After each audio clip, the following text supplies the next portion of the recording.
জান্নাতের গন্ধ কি পাওয়া যায়? সুবহানাল্লাহ। আচ্ছা, একটু বলেই দিই মাঝখানে। রাসূলুল্লাহ সাল্লাল্লাহু আলাইহি ওয়াসাল্লাম মেরাজে হঠাৎ সুঘ্রাণ। নবী সাল্লাল্লাহু আলাইহি ওয়াসাল্লাম বলছেন, কোত্থেকে আসছে এটা? জিবরাইল আলাইহিস সালাম উত্তর দিচ্ছেন, এটা হচ্ছে ফেরাউনের মেয়ের চুল আঁচড়ে দিত একজন দাসী, যার হাত থেকে একদিন চিরুনি পড়ে গিয়েছিল।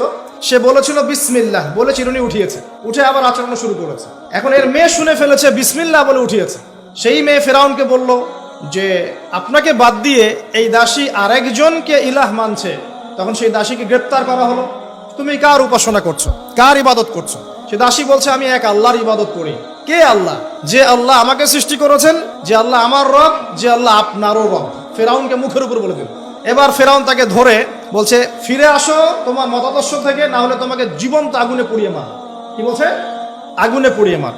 তো সে ফিরে আসে না। তখন ফেরাউন দেখলো তার সন্তান সন্ততি আছে কিনা। সন্তানরা আমাদের সফট কর্নার না, সন্তানকে ডেকে আনা হয়। দুইটা বাচ্চা, দুইটা কি তিনটা বাচ্চা। বলছে, ফিরে আসো, আমাকে ইলাহ বলে স্বীকার করো, না হলে তোমার সন্তানদেরকে আগুনে ফেলে দিব। সেই মহিলা বলছে, আমার তো মাত্র 3টা সন্তান, আমার যদি এর চাইতেও বেশি সন্তান থাকতো তারপর আমি ফিরে আসতাম না। একে একে মায়ের চোখের সামনে এক এক করে বাচ্চাদেরকে জীবন্ত আগুনে পুড়িয়ে ফেলা হলো। শেষমেশ সেই মেয়েটাকেও, সেই দাসীকেও জীবন্ত আগুনে পুড়িয়ে দেওয়া হলো। নবী সাল্লাল্লাহু আলাইহি সাল্লামকে জিবরাইল আলাইহিস সালাম বলছেন, ওই যে ফেরাউনের দাসী, অনেকে বলেছে তার নাম আসিয়া, এই নামটা কোরআনে নাই। নবীজি পেলেন তো? অন্য কোন নবী পেয়েছেন? অন্য কোন নবীর ক্ষেত্রে এটা দলিল পাওয়া যাচ্ছে না, কিন্তু নবী সাল্লাল্লাহু আলাইহি সাল্লামের ক্ষেত্রে দলিল পাওয়া যাচ্ছে। আচ্ছা, এটা গেল নবীর কথা। এই ঘটনা ঘটেছে মূসা আলাইহিস সালামের যুগে, আর নবী সাল্লাল্লাহু আলাইহি সাল্লাম ঘ্রাণ পাচ্ছেন মেরাজে। চিন্তা করতে পারেন কত বছর আগে ঘটনা ঘটেছে, আমরা জানতামই না। কিন্তু যদি মেরাজে নবী সাল্লাল্লাহু আলাইহি সাল্লামের কাছে সুঘ্রাণটা না আসতো। সুবহানাল্লাহ। এরপর কি? এটা তো নবীর ক্ষেত্রে গেল। সাহাবীদের ক্ষেত্রে কি হয়েছে? একজন সাহাবী যার নাম আনাস বিন নজর। কি নাম? আনাস বিন নজর। নামগুলো মনে রাখবেন। উহুদের মাঠে বিশাল যুদ্ধ হচ্ছে। আমরা জানি যুদ্ধের মধ্যে প্রথম দিকে মুসলিমরা প্রায় জয়লাভ করেই ফেলেছিল, কিন্তু একটা ভুল, অনলি একটা ভুল। কি ভুল? ওই জাবাল রুমার মধ্যে 50 জন তীরন্দাজ সাহাবীকে রেখে দেওয়া হয়েছে। নবীজি বলেছিলেন, আমরা যদি মরেও যাই, আমাদের গায়ের গোশত যদি পাখি এসে খাওয়া শুরু করে, তোমরা নামবে না এখান থেকে। বুঝতে পারছেন? কমান্ড। এটা হচ্ছে একজন নেতার আনুগত্য। কমান্ড, নেতার আনুগত্য কত বড় জিনিস দেখেন। তো যখন যুদ্ধ শুরু হয়ে গেল, হামজা রাদিয়াল্লাহু আনহু সহ অন্যান্য সাহাবীরা বীর বিক্রমে যুদ্ধ করলেন।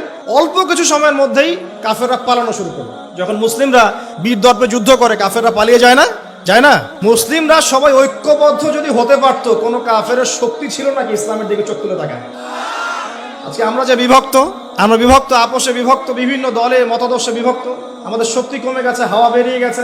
আমাদের যুবকরা এখন পর্নোগ্রাফি, এই গার্লফ্রেন্ড বয়ফ্রেন্ড কালচার, এই মাদক, এই জুয়া, এই জেনার পেছনে ছুটছে। আমরা নামাজ ছেড়ে দিচ্ছি, কোরআন ছেড়ে দিচ্ছি, মা বোনরা পর্দা ছেড়ে দিচ্ছেন। এই জাতি কি বিজয় লাভ করবে নাকি? আগে এই জায়গায় ঠিক করতে হবে, তারপর বিজয় আসবে ইনশাআল্লাহ তাআলা। আর বিজয় যে আসবে, এই বিষয়ে কোনো সন্দেহ আছে?